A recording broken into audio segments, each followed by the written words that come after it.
Hello guys! So ngayong araw naman ay may nahinog ulit dito sa isang puno ng aming langka at maliit lang ang bunga. Ang kasama nito ay hindi pa hinog at mas malaki pa konti dito sa napitas ko. Ang hugis niya ay parang durian.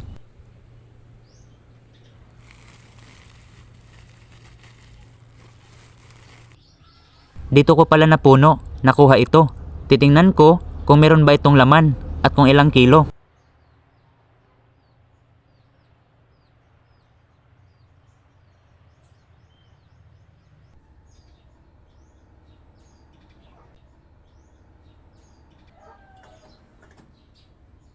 At umabot lang ito ng eksaktong 3/4 kilos. Maliit masyado guys. Makikita natin ngayon kung meron pang mga laman. Hihiwain ko na ito.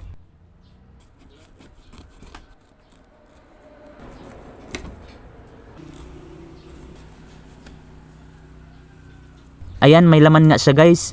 Tatanggalin ko pa itong matigas sa gitna para makita natin ang kabuuan ng mga laman.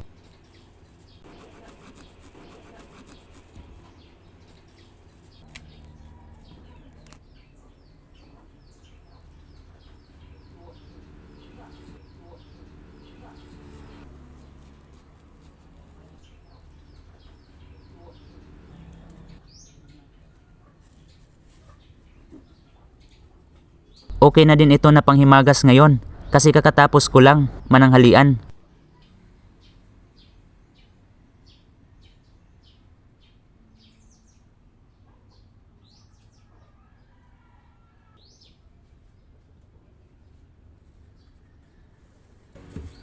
Bubuksan ko naman itong itaas na parte ng kalahati.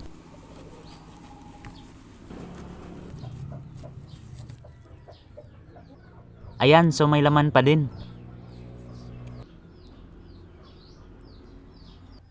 Titikman ko na ito ngayon kung okay ba ang lasa.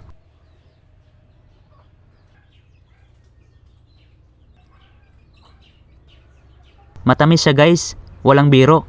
Saka medyo crunchy din. Hindi lang matingkad ang pagkayelo. Pero okay na din ang lasa.